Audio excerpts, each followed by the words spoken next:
Hello and welcome to some more Star Citizen with a pretty exciting episode today. We are going to be looking at Star Citizen Alpha 3.23's features. Cloud Imperium Games have outlined a large portion of what they want to get into this patch, and this is a ton of major updates, overhauled features from Squadron 42 being brought into the Persistent universe. And genuinely, this is a massive patch that will catapult the game into something a lot more playable and potentially a lot more mainstream for players that would not have looked at Star Citizen before. This isn't an exhaustive list either. Cloud Imperium have said that there are going to be some secrets and surprises that they want us to discover from actually playing the patch. There are some features they just aren't ready to talk about. There's obviously a ton of minor features as well that they'll probably update us with, sort of patch watches and that sort of stuff as well in the future. But with that in mind, let's take a look at a load of these features. Now, we know about two of them already. The new EVA, so this overhauls the old extra vehicular activity system for you to fly around in a more responsive sort of state. It's a better feeling system. You're sort of flying around like Iron Man. Fuel's important for your backpack, which is propelling you.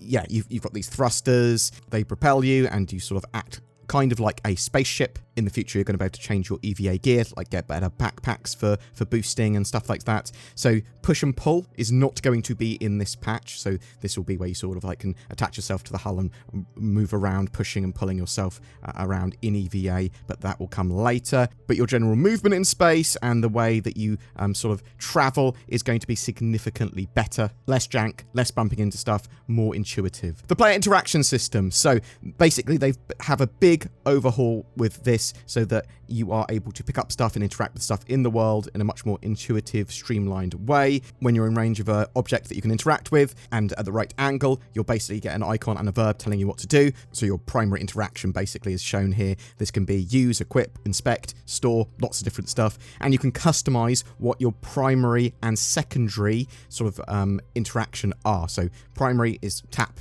typically F key once, and double tap is the secondary. But you can say, oh, I want my primary one to be to equip this item, whereas I want my secondary one to be to store the item. There's an improved interaction wheel as well, so you can get all the different things you can do with an object up pretty quickly. They've made the whole system a lot more precise as well, so you can actually grab what you want out of a pile of stuff easily. Now, moving into some of the new stuff they talked about, the quick looting system is here as well. So we saw this at CitizenCon. You're going to be able to quickly and easily grab loot and basically exchange loot from a body or a pack or a chest. Bam, bam, bam. Put it into your inventory and usable inventory very quickly so that you can quickly grab ammo magazines or meds or weapons. Even while in combat, this is going to be significantly quicker and smoother and easier than what we've had for looting and inventory management before. There are a ton of other FPS updates as well. There are reloading improvements, so there's a ton of refinement they've made from Squadron 42's development to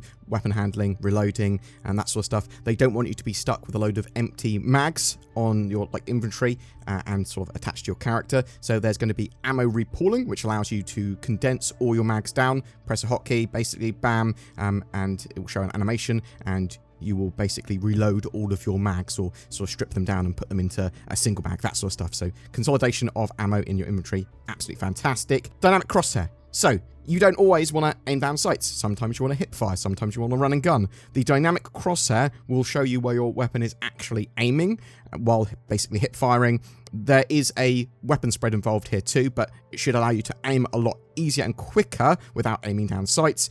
This is going to be a feature, though, of combat helmets. So, in the future, you're going to have different specialized suits and gear, all with different features. Some are going to be industry and sort of focused at mining or whatever. Some are going to be combat focused, and some of these combat focused helmets will have things like dynamic crosshairs as a bonus for using them for your weapons. They are restyling and improving the HUD and visor for 3.23 as well.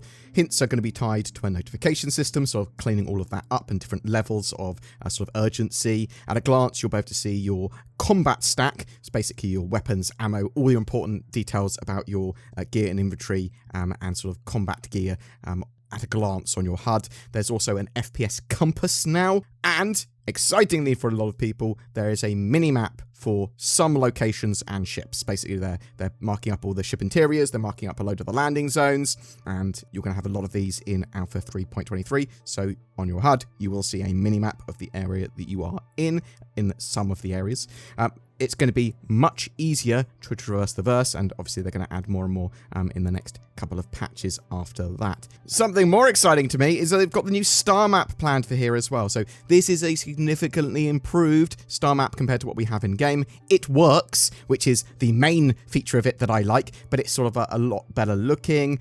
You can have a bit of a search function for where you want to go. It consistently allows you to be able to set your travel route. Yeah, it feels better, looks better. It's a little bit magnetic for locations as well, so you can find the location that you want, and the sort of way it displays locations doesn't sort of confuse you where you want to go. You can actually click on the one you want to go to and set that as a location. It is much more over-engineered now than under-engineered like it was before. Distribution centers. So these are massive facilities and points of interest and a big hub of activity. They're sort of these quite large landing zones where you can do a load of buying and selling and lots of different missions. I believe these locations are also the locations that are supposed to have the massive underground networks in the future as well. But there's lots of landing pads, offices, receptions, industry work going on, different floors and different levels, lots of different types of mission sort of associated with them. And these sort of facilities are going to be owned by different companies,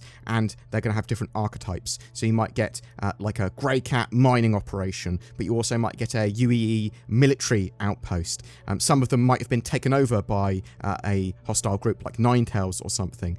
There could be lawful corps also doing shady things on certain planets, but you'd have to go through the mission chain and that sort of stuff to work out what is going on there. For this release, there will be a variety of locations and missions, and they're going to be basically adding these what are effectively mini landing zones on a ton of different planets and moons. You're even going to see some missions that are kind of self-contained within these distribution centers. They're not finished by any means. There's a load more they want to do, and they want to expand their sort of underground networks and all the different archetypes that you might see with them. Will raids that they showed at CitizenCon in sort of as part of these be released with 3.23? Potentially. We don't know. They might sort of like be a dynamic event that will be released during the cycle, but they didn't give us much more information on raids, unfortunately. Master modes, which are a huge update to Star Citizen's flight and combat model, are planned for 3.23. So nav and SCM modes in your ship are basically going to be switchable, toggleable modes,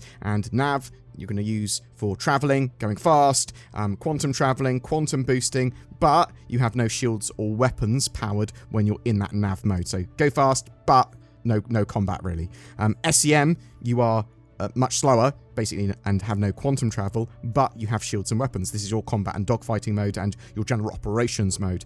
They have tried to make dogfighting more personal and close at larger scale with sort of capital ships. This is going to feel more like naval combat, but when you're sort of dogfighting, it's now a bit closer. Less jousty is one of the things they wanted to do here, but they want you to be able to see the ship that you are fighting, much less pixel huntery. So, and with that in mind, there are a load of other combat updates coming to ship combat. There's precision targeting, which is an additional toggled zoom aim, which allows you to see much more of the enemy ship, sort of and target systems more accurately. Again, much less pixel hunty, but also this is going to be useful in the future once we have subsystems that we're going to be targeting, or systems we're going to be targeting on larger ships. There are weapon gimbal changes, so pretty much all weapons on all ships will have gimbals now. There are a few exceptions, like the big railgun on the Idris, the Vanguard's integrated nose weapons, things like that. There are a few that you would go, no, obviously that's going to be a fixed weapon, but they basically want the whole system to be more unified and simple.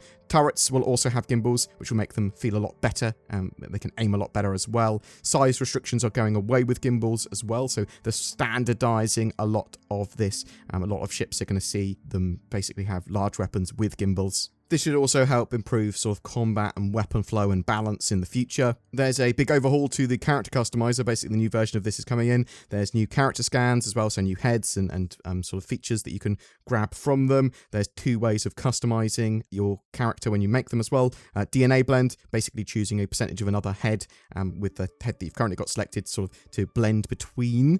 So I want to take some of this guy's nose, bam, and blend it with this one's, and this is how it comes out. You can also grab your feature and sort of pull it into the sort of try and pull it in the direction that you want, as it were, to like sculpt it, and the database will try and grab a feature that is similar and then put it there. It's the idea. So it uses a realistic actual feature of a head or blends between them and makes it feel like you're sculpting, but you're not. You're actually sort of using their database to get the most appropriate feature for what you're trying to do with your mouse. I like the idea anyway.